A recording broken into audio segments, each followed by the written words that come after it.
Hey guys, welcome back. Round one of the playoffs is almost over. There's just two series left to go now. Obviously, the pivotal Game 7 between Vegas and Minnesota, and then Montreal and Toronto have at least one more game to be played. But since most of the series are wrapped up and the second round is scheduled to start tomorrow, let's talk about some of those matchups.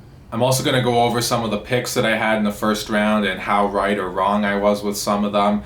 So first up, we got the Tampa Bay Lightning and the Carolina Hurricanes. I was right on both teams advancing. I did pick Carolina at 5. That one went to 6. I picked Tampa in 6, and that one held up to be true. So the Tampa Bay Lightning make me look like a genius there. During the regular season, the Tampa Bay Lightning, once again, let's go over some numbers here. They had a 22.4% success rate on the power play. Their penalty kill was 84.2%. The power play was 9th. The penalty kill was 4th. Goals for 181. Goals against 147. The Lightning, obviously, they need no introduction. They're a powerhouse. I think the Florida Panthers, a young Florida Panthers team, really found that one out. And for Tampa, can they do more of the same against a really good Carolina team? As good as Florida is, I do think the Lightning's next opponent, the Hurricanes, is going to be an upgrade from the Florida Panthers. Carolina, let's get some numbers on them. So their power play is 25.6%. That was good for second in the league in the regular season. Their penalty kill clicking at 85.2%. That's good for third in the regular season. Goals for 179, goals against 136. Now Carolina, I think, first of all, let's give some credit to the Nashville Predators, who were just knocked out yesterday from the playoffs. They gave the Hurricanes a bigger scare than I think people expected. They gave them all they could handle. Yeah, it went 6 games, but there was a lot of overtime, including a couple of double overtime games, which the Hurricanes lost both of those. So props to Nashville. But was Carolina a little bit guilty of, maybe letting the Preds hang on a little too long? I don't know. But they're definitely going to have their hands full here, and they won't be taking their opponent for granted anymore right now. If Nashville was a bit of a warm-up for the Carolina Hurricanes, they made it more of a warm-up than they probably wanted it to be. And now they're going to play the Tampa Bay Lightning, who I think, as far as special teams go, the Lightning or the Hurricanes, they're right there with the Lightning. But Tampa, they have the advantage 5-on-5, and the Lightning really know how to win. And that was something I think they were accused of before they won their first Stanley Cup is, they're a great team, but do they know how to win in the playoffs? And up until last year, honestly, the answer was no. But you could really see it in that Florida series. There was really no panic, even when Florida got back within a game to make it, the Lightning series lead 3-2. There was really no panic in the Lightning's game, and they were able to find ways to win, and they were just flat out the better team for most of that series. I am going to pick Tampa in this series as well. I think they are the better team than Carolina. They know how to win. Not that the Hurricanes don't know how to win. I just think Tampa is still ahead of the Hurricanes at this time. I'm going to pick Tampa Bay in 6.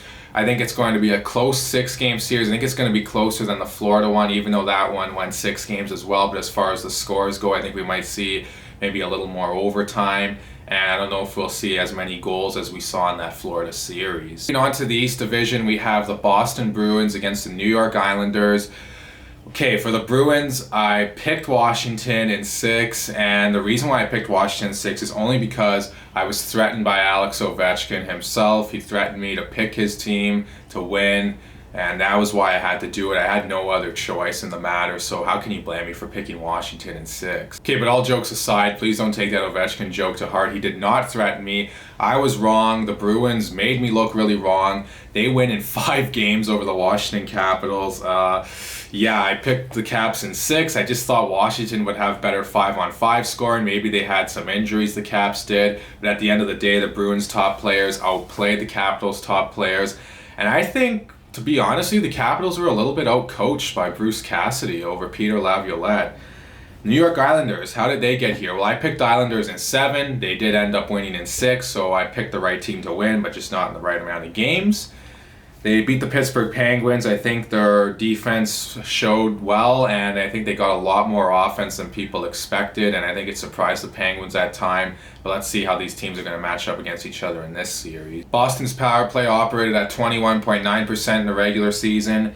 The PK for them was 86%, goals for 168, goals against 136.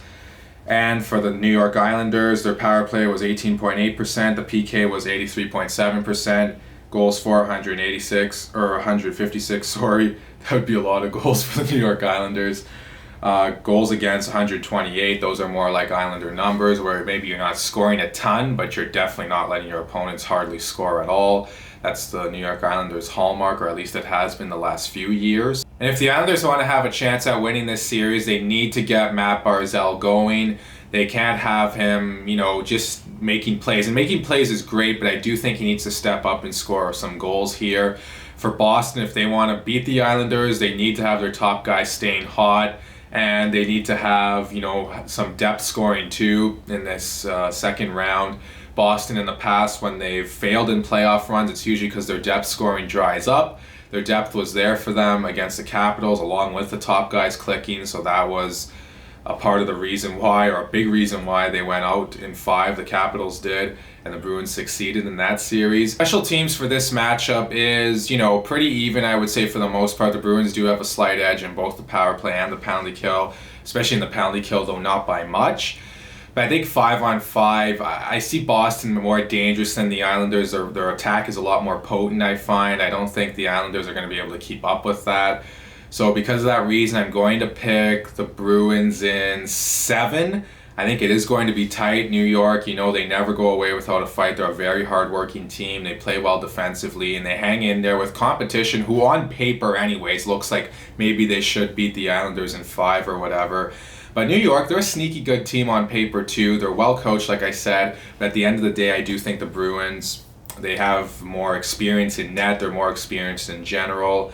And even if Varlamov does get in, I do think Rask is probably the better goalie than him. Ilya Sorokin's been playing really well. We'll see how he fares in the second round, assuming he does get the starts. In that series, I'm going to stick with my prediction here. Boston in 7. It's going to be tight, like I said, but I think the Bruins will find a way to get over the edge because they just seem to know how to win at this time of year, and they've been doing it for a long time. Those are my thoughts on these two series. Please let me know what all of you think in the comment section below. And so, like I said, the second round hasn't fully begun as of tomorrow even. We still have some games to be decided for sure. We will have a first round meeting still going on, as the Habs and Leafs, like I mentioned, will still be playing. Vegas and Minnesota, regardless of what happens, that series is over tonight. Maybe my prediction of Vegas in 7 there might end up coming true. I don't know. It was looking like it was going to be Vegas in 5, but the Wild have clawed their way back to make it really interesting, so I can't wait for Game 7 in that one tonight. And I can't wait to hear the raucous Vegas crowd again. And I just want to mention too, in this first round of playoff hockey, before I go here, it's been amazing seeing fans in south of the border countries anyways. Obviously, Montreal's going to have some fans tomorrow too, 2,500. But, south of the border, we've had buildings with like 12,000, 10,000. Boston's really upped their capacity for round 2 as well. So I can't wait to see that. But once again, let me know all that and more in the comments down below. Please like and subscribe and share this video as always. Thank you guys so much for watching, and I'll talk to you all again soon.